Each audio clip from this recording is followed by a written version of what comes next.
소설 들려주는 여자.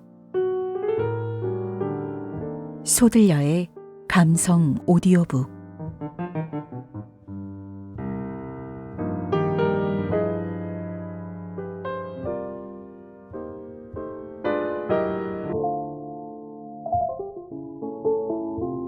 (1926년 11월) 문예 시대에 발표된 최서해의 단편 소설 들려드립니다.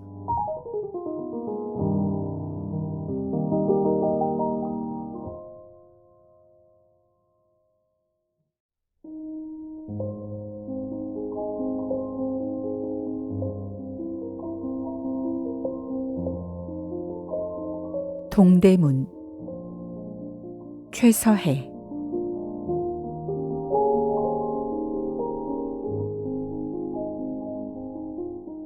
헛물 켜던 이야기. 헛물 켜던 이야기나 하여볼까 한다. 내가 동대문 밖 어떤 문예 잡지사에 있을 때였다. 늦은 봄 어느 날 용산에 갔다가 저녁 때에 사로 돌아갔다. 사는 그때 그 잡지를 주관하던 D군의 집인데 건넌방은 사무실로 쓰고 나도 거기서 먹고 자고 하였다. 따스한 봄볕에 포근이 취한 나는 마루에 힘없이 걸터 앉아서 구두끈을 끄르는데 부엌에서 무얼하던 D군의 부인이 나오면서 "선생님, 낮에 전화가 왔어요." 한다. "어서 왔어요?" 나는 마루로 올라가면서 D군의 부인을 보았다. 최영숙이라 아세요? 최영숙이? 나는 도로 물었다. 이때 그것은 계집의 이름 같다 하고 나는 생각하였다. 네, 최영숙이라는 이가 전화를 걸었어요. D군 부인은 그저 나를 의심스럽게 본다. 나는 암만 생각해도 기억이 나지 않는다. 모르겠는데? 하고 나는 이맛살을 찌푸리다가 암만 해도 믿어지지 않아서 또 무슨 거짓 말씀을 하고 웃어버렸다. 아니요, 참말이에요. 가만 어디 하더니 D군의 부인은 마루에 올라서서 건넌방을 들여다보면서 글쎄 저것 보셔요. 너무나 최영숙이 옳은데. 기가 막힌다는 듯이 웃었다. 나도 그 일을 보았다. 마루에서 바라보이는 벽에 걸린 전화 위에 칠판을 달았는데 거기 최영숙이라고 썼다. 나는 머리를 숙이고 앉아서 내 기억에 있는 여자란 여자는 다 끄집어내었다. 친구들의 부인까지. 그래야 채가도 없거니와 영숙이라는 이름도 없었다. 나는 꼭 거짓말 같았다. 또 둘리 오지 않나? 나는 혼잣말처럼 내이면서 D군의 부인을 보았다. 못 믿어오면 하는 수 없지요. D군의 부인도 웃으면서 안방으로 들어간다. 나는 건넌방으로 들어가서 모아놓은 원고를 정리했다. 그러나 마음이 싱숭거렸다. 참을 수 없었다. 그래, 전화를 뭐라고 해요? 나는 앉은 채 소리를 크게 질렀다. 아하, 저 선생님의 등다셨군. 마음이 조이지요? D군의 부인은 딴전을 친다. 나는 그 소리가 그리 싫지 않았다. 아니 이건 알지도 못하는 사람을 보시고 허허 그래 뭐라고 해요? 나는 정색으로 묻기는 어째 마음이 간지러워서 아주 그렇지 않다는 어조로 물었다. 그래 꼭 아시고 싶어요? 글쎄 그러지 마시고 말씀하세요. 암은요 선생님이 원하시는데 K 선생님 계시냐고 묻더니 없다고 하니 언제나 오시느냐 하고는 끊어요. K 선생님이라는 것은 물론 나다. 그래, 여자예요? 나는 그게 여자냐고 물을 때 안 된 생각이 떠올랐다. 마치 여자라 하면 수족을 못 쓰는 사내의 약점이 드러나는 것 같았다. 그럼 여자가 아니고 사내겠어요? 또 모르는 척 하시지. 참, 몰라요. 모르면 그만두세요. 나는 더 묻지 못했다. 미주알이 고주알이 알고 싶었고 또 여자라는데 호기심이 바싹 났지만 연애라면 겉으로 픽픽 코웃음 치고 비웃던 나로서는 더 입을 열 수 없었다. 저녁 뒤에 나는 디군과 같이 마루에 나와 앉아서 흐릿흐릿해가는 황혼빛을 보고 있었다. 저 K 선생님은 오늘 못 주무실걸? 디군 부인은 고요한 침묵을 깨쳤다. 나는 그것을 즉각적으로 깨닫고도 왜요? 하고 모르는 채 하였다. 최영숙 씨가 생각나서요. 최영숙 씨라니? 곁에 앉았던 디군은 빙그레하면서 부인을 본다. 몰라요. 저 선생님더러 물어보세요. 디군의 부인은 웃었다. 누구요? 디군은 나를 돌아보았다. 글쎄 누군지 내 아오. 부인께 하문하시우. 나도 웃었다. 이게 어쩐 수작인지 굉장하구려. 흐흐흐. 디군은 빙긋 웃더니 부인을 돌아보면서 무슨 일이요? 하였다. 이 양반은 왜 이리 애를 쓰시우. 그런 게 아니라 저 선생님께 애인의 전화가 왔단 말이오. 좋겠구려. 디군도 웃으면서 나를 돌아본다. 글쎄 알고야 좋아도 좋지. 세 사람은 나와 함께 웃었다. 나는 그것이 거짓말이거니 믿으면서도 공연히 좋았다. 그리 싫지 않았다. 그럭저럭 밤은 깊었다. 10시를 땅땅 울렸다. 달없는 하늘 아래 모든 것들은 어둠에 쌓여서 고요히 잠들었다. 이따금 집 앞을 지나는 전차 소리가 요란히 들리고 어둠을 스쳐서 먼 산날이 하늘 아래 레이스 끝처럼 보였다. 따르르 따르르. 이때 건넌방에서 전화가 요란히 울렸다.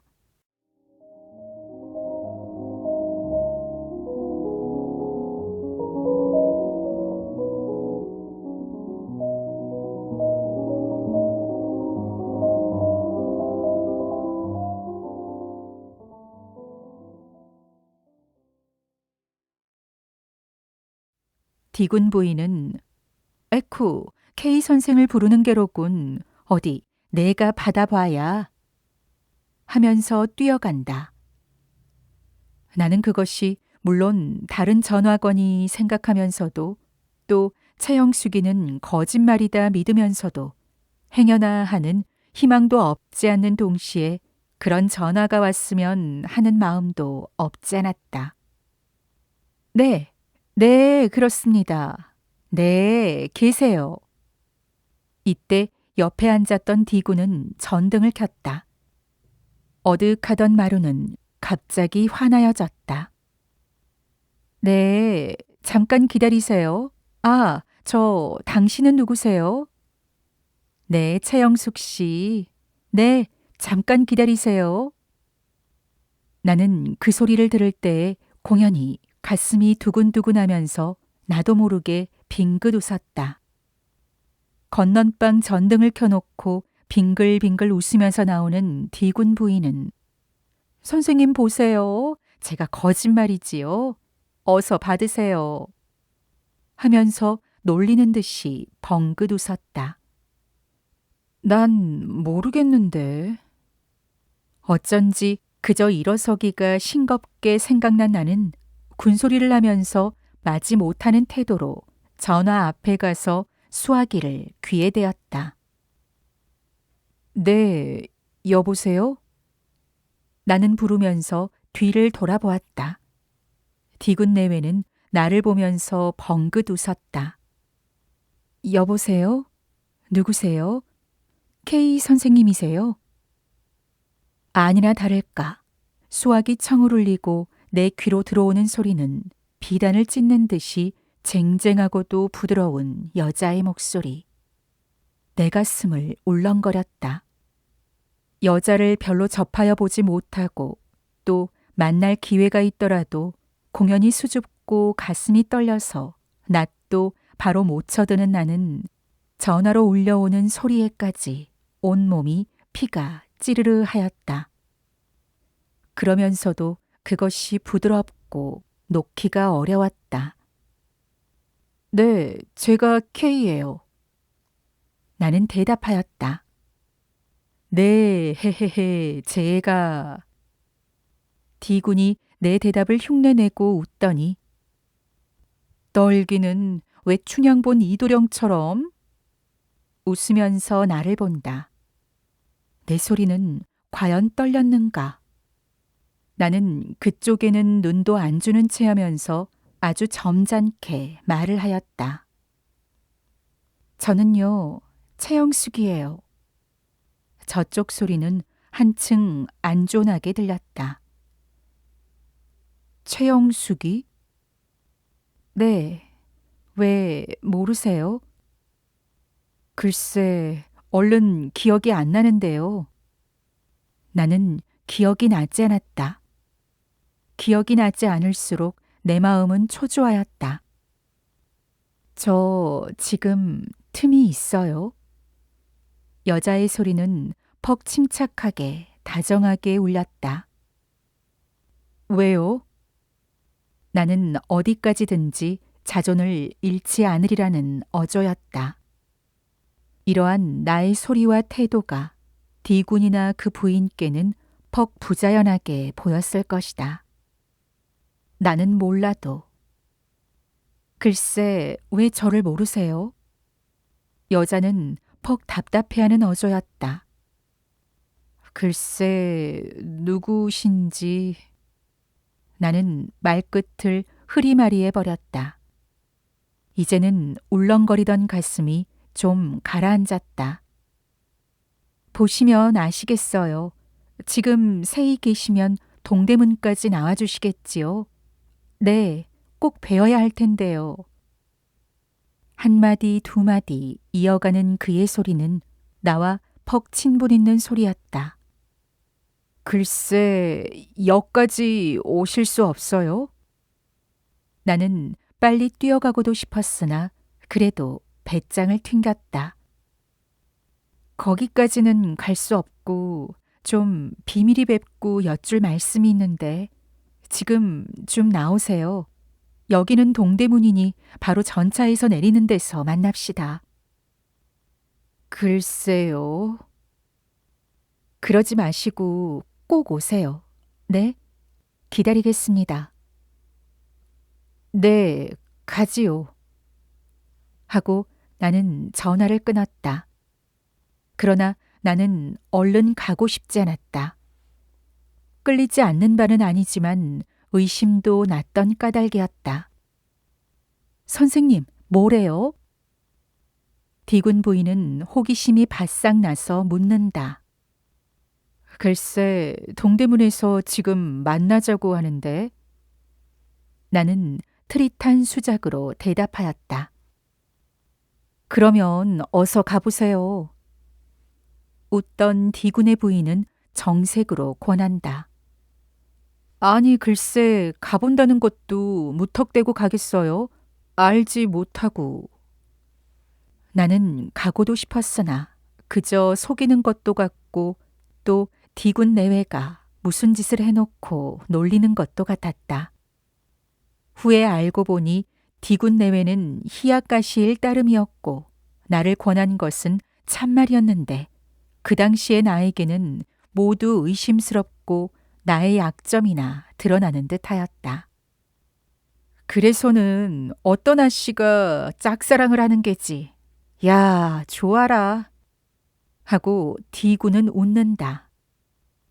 짝사랑? 발간 놈에게 누가? 나는 그럴듯이도 생각하였으나 역시 배짱을 튕기면서 마루에 앉았다. 그러나 눈앞에 동대문이 떠오르고 어스름한 속에 난모를 계집에 방긋하는 낯이 떠올라서 마음이 들먹거렸다. 왜 그러고 앉았어요? 가보세요. 디군 부인은 독촉이 성화 같다. 무얼 그런 데까지 가요. 나는 짜증 비슷하게 말했다. 아주 또 마음은 좋아가지고도 우리가 있으니. 디구는 웃었다. 나는 가고 싶었다. 가고 싶은 마음이 점점 났다. 그러나 금방 안 간다고 하고 간다 하기는 모하였다. 어서 가보라는 재촉이 더욱 더해졌으면 하고 나는 바랬었다. 그래도 가봐. 안 가보세요. 디군 내외는 재미있는지 그저 웃었다. 가볼까? 나는 일어서서 두루마과 모자를 쓰고 구두를 신었다. 디군의 내외가 나의 뱃속이나 들여다보는 듯해서 퍽 불쾌하기도 하고 최영숙이가 이리로 찾아왔으면 영광스러울 것 같기도 하였다. 대문을 나서니 함정에서나 빠져나온 듯이 내 마음은 활로였다. 나는 아무도 안 보는 것이 퍽 마음에 들었다. 허둥허둥 달아나와서 동대문 가는 전차를 탔다.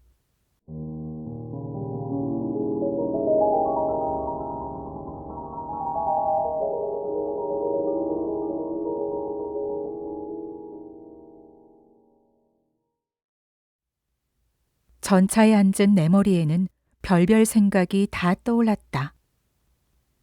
누군가, 최영숙이가 누군가, 어째서 조용히 만나려고 하는가, 나를 은근히 사모하고 사랑하는가?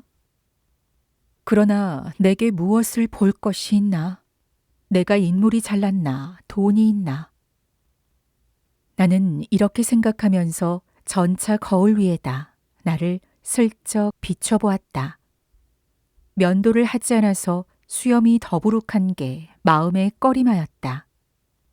나는 나도 모르게 턱을 만지다가 누가 보지나 않나 하고 돌아보았다. 차 속에 앉은 사람은 모두 나를 주의하고 뱃속을 들여다보는 듯해서 부끄러웠다. 그러나 또 내 머릿속에는 여러 가지 생각이 떠돌았다. 무엇을 보았나? 오, 내가 글줄이나 쓰니 거기에 반했나? 그럴 리가 없다. 아마 다른 일로 보자는 게지. 이렇게 생각은 하나 연애란 생각은 걷잡을 수 없이 치밀어 오르고 또 그렇기를 은근히 바랐다. 선생님, 나는 선생님을 하면서 그가 내 손을 쥔다면 나는 무엇을 할까? 이렇게 생각하는 내 눈앞에는 동대문이 보였다. 오락가락하는 전차가 보였다. 파출소가 보였다. 전등이 보였다. 전차에서 내리고 오르는 사람이 보였다. 그 사람들 가운데 쌓여있는 어떤 여자의 그림자. 흰 저고리 검정 치마에 크도 작도 않은 키, 쑥 부푼 이마, 큼직한 눈. 전등불 아래 교소를 머금어서 불그레한 두 뺨. 흰 이빨, 새근거리는 숨. 나는 불식간에 그의 손을 잡았다. 아, 사랑하는 그대여. 내 소리는 입 밖에 나왔다. 나는 깜짝 놀라서 눈을 뜨면서 차 안을 돌아보았다. 눈앞에 보이는 그림자는 다 쓰러지고 붉은 불빛과 너덧이나 되는 사람, 내 건너편에 앉은 사람은 혼자 빙그레 웃는다. 그 웃음은 나의 태도를 알아차린 듯하다.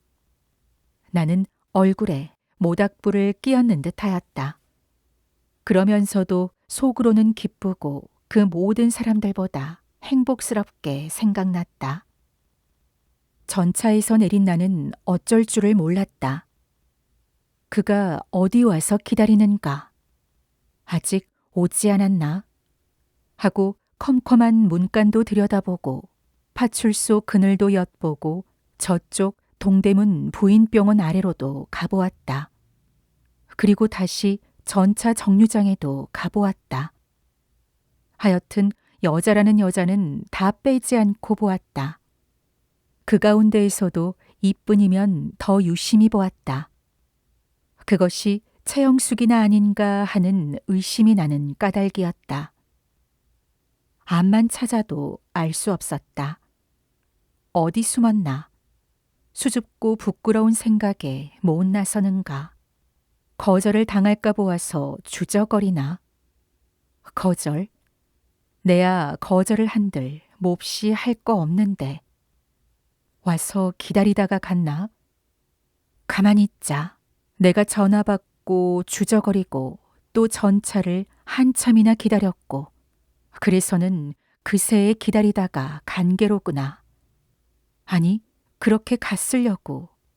집에 또 전화가 가지 않았는지 어디 전화를 하여볼까. 이렇게 생각한 나는 자동 전화실로 향하였다. 파출소 옆에서 발을 때려는데 저쪽 광화문으로 오는 차가 전차 회사 문 앞에 서더니 그리로써 흰 저고리에 검정 치마 입은 여자가 내린다. 나는 그만 옮기던 발길을 멈추었다. 전차에서 내린 여자는 급히 동대문 쪽으로 오면서 사면을 살핀다. 누구를 찾는가? 나는 그의 일동일정을 빼지 않고 주의하였다.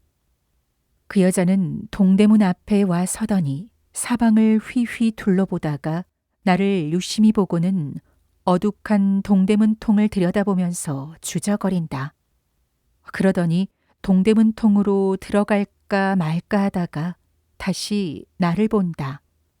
그 태도가 나를 그리로 오라는 것 같았다. 나는 가슴이 울렁거렸다. 나는 그 일을 향하고 두어 걸음이나 발을 떼어 놓았다.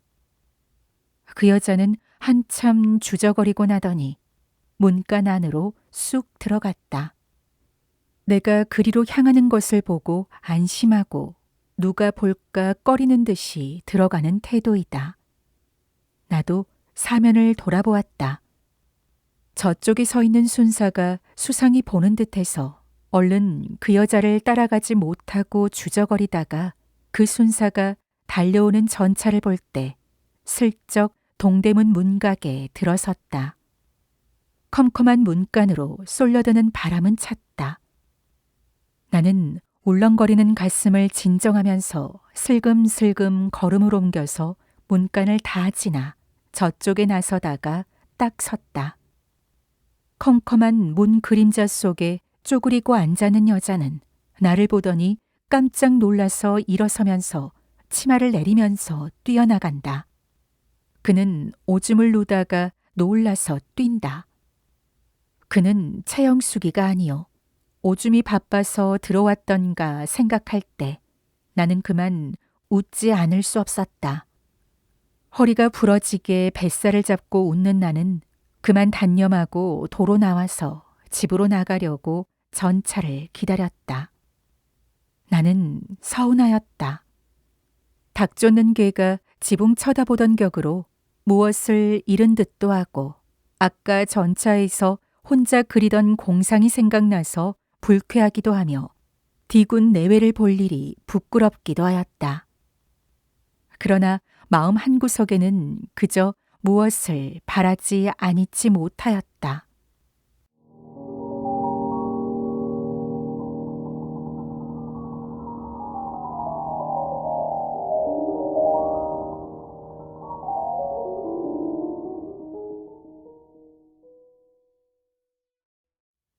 일주일 뒤에 나는 영도사로 놀러 갔다. 그것은 영도사에서 전춘회라는 노름이 벌어진 까닭이었다. 거기는 D군도 갔고 B군, E군, T군도 갔으며 기생도 셋이나 있었다. 그 중에서도 금선이라는 기생은 나와 친면이 있는 사이였다. 술이 한순배 돌아서 이야기가 벌어진 판이었다. 장난 좋아하는 B군은 나를 보면서 자네 접대 동대문 속에는 왜 들어갔다 나왔다 했나? 하고 묻는다. 언제? 나는 차영숙이를 쫓아갔던 일이 번개같이 머리를 치는 동시에 의심이 왈칵 났다. 언제라니? 한 6, 7일 되겠네. 어떻게 보았나? 그날 밤이 그게 펑 늦어서 난 어떤 친구의 부인이 부인병원에 입원하게 되어 인력거를 타고 광화문 쪽으로 오다 봤지. 왜 거긴 있었나? 채영숙이를 따라갔지. D군은 맞장구를 치면서 웃었다. 옆에 앉았던 금선이는 나오는 웃음을 못 참는다는 듯이 수건으로 입을 막는다. 나는 부끄러웠다. 실없는 소리. 나는 제발 그 말을 말아달라는 듯이 D군을 보았다. 그래, 만나봤나? B군은 그리 웃지도 않았다. 그 바람에 금선이는 대굴대굴 굴듯이 웃는다. 저쪽에 앉은 T군도 죽자고 웃는다. 자, 채영숙이, 네, 보여줌세. 금선이, 자네, 이리 나앉게. B군도 못 참는 듯이 웃었다. 방안은 웃음판이 되었다. 오, 자네들이 K군을 헛물 키웠네. 하고 D군은 금선이와 E군이며 T군을 본다. 그제야 해옥이 풀린 나는 그만 얼굴에 모닥불을 끼얹는 듯하고 한편으로 인격의 유린을 받는 듯도 하며 한편으로는 나의 못난이가 눈앞에 뵈는 듯이 불쾌하였다. 지금도 동대문을 볼 때면 그것이 생각나서 나는 혼자 웃고 이마를 찡그린다. 사내에 얼없는 생각이 떠오르고 내 자신도 그러한 생각의 소유자인 사내인 것을 속일 수 없는 까닭이다.